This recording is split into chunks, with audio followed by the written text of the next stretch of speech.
పొత్తులు పెట్టుకోవడానికి సిద్ధమయ్యారు. ఇంకొకరేమో పరోక్షంగా ఎప్పటి నుంచో పొత్తులు పెట్టుకున్నారు. ఇద్దరికి బీజేపీ కావాలట. ఇద్దరు బీజేపీ కాళ్ళ మీద పడుతున్నారు, వంగి వంగి దండాలు చేస్తున్నారు. ఎందుకు అని అడుగుతున్నాం. ఎందుకు? ఏమిటి ఏమిటి ఈ ట్రయాంగులర్ లవ్ స్టోరీ ఏమిటి అని అడుగుతున్నాం.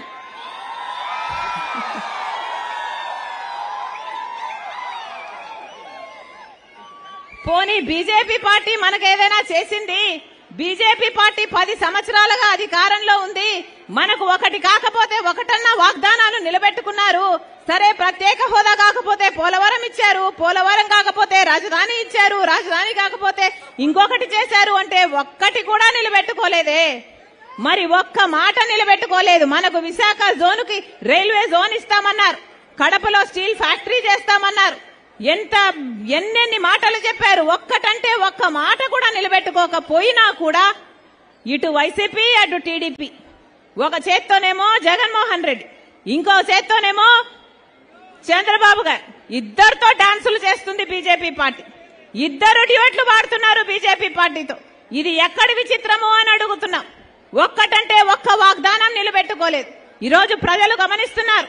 ఈరోజు ఆంధ్ర రాష్ట్ర ప్రజలు గమనిస్తున్నారు. అసలు ఆంధ్ర రాష్ట్రంలో అటు పాలక పక్షానికైనా అటు ప్రతిపక్షానికైనా ఇంకా సిగ్గు అభిమానము ఏమైనా మిగులున్నాయా? ఎందుకీ బానిసత్వం అని అడుగుతున్నాం. ఎందుకీ బానిసత్వం అని అడుగుతున్నాం. మనకు బీజేపీ ఒక్కటి కూడా చేయకపోయినా కూడా వాళ్ళ కాళ్ల మీద పడాల్సిన అవసరం ఏముంది?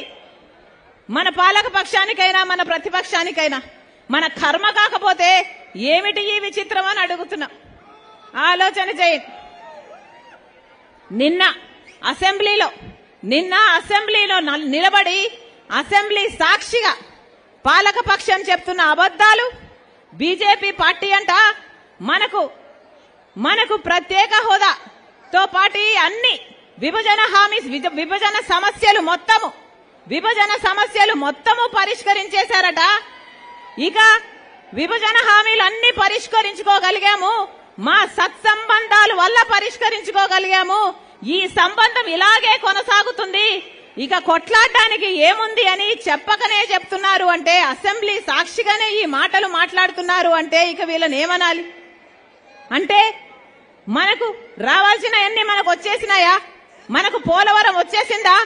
మనకు స్పెషల్ స్టేటస్ వచ్చేసిందా? ఏమొచ్చిందని, ఏమి సాధించుకున్నారని బీజేపీకి అంత పొగడాల్సిన అవసరం ఏముంది అని అడుగుతున్నాం. జగనన్న గారు ముఖ్యమంత్రి స్థాయిలో ఉన్నారు. జగనన్న గారు ముఖ్యమంత్రి స్థాయిలో ఉండి కూడా ఎంత చెయ్యగలిగి ఉండి కూడా ఏమి సాధ్యమైంది? ఏమి సాధించగలిగారు? జగనన్న గారిని వాళ్ళ అభిమానులు పొగుడుతున్నారు కదా, పులి సింహము అని పొగుడుతారే. మరి ఏమైంది? ఎవరికి పులి, ఎవరికి సింహం? సాక్షి పేపర్ కి పులా, సోషల్ మీడియాకి సింహమా? ఏం ఉద్ధరించారు? ఏది? ఒక్కసారి విప్పండి మీ పంజా బీజేపీ మీద, ఒక్కసారి గర్జించండి బీజేపీ మీద మీకు దమ్ముంటే. ఒక్కటంటే ఒక్క వాగ్దానం నిలబెట్టుకోలేదే. అయినా కూడా ఒక్క ఉద్యమమైనా మీరు చేయకపోతే మీరు ఆంధ్ర రాష్ట్ర ప్రజలకు ద్రోహులుగా మిగిలిపోరా? చరిత్ర మిమ్మల్ని క్షమిస్తుందా? అసెంబ్లీలో నిలబడి ఈ మాటలు మాట్లాడుతున్నారే, ఏం చేతనైంది మీకు? కేవలం బెదిరింపులు, కేవలం బూతులు తిడుతూ సొంత ఆడబిడ్డల్నే బజారుకి ఇడుస్తున్నారు, వ్యక్తిగతంగా దూషణలు చేస్తున్నారు. ఇదే చేతనైంది కదా మీకు పోలవరం సాధించడం చేతనైందా? మీకు స్పెషల్ స్టేటస్ సాధించడం చేతనైందా? మీకు రాజధాని సాధించడం చేతనైందా? మీకు పరిపాలన చేతనైందా? ఇది పాలన అంటారా? దిక్కుమాలిన పాలన అంటారా?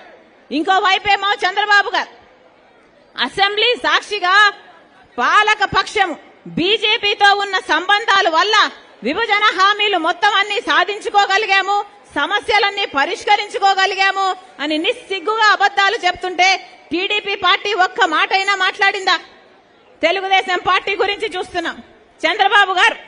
చంద్రబాబు గారిని వాళ్ళు పిలిచారట, ఢిల్లీ వాళ్ళు పిలిచారట, ఈయన పరిగెత్తుకుంటూ పోయాడట. ఇది విచిత్రంగా లేదా?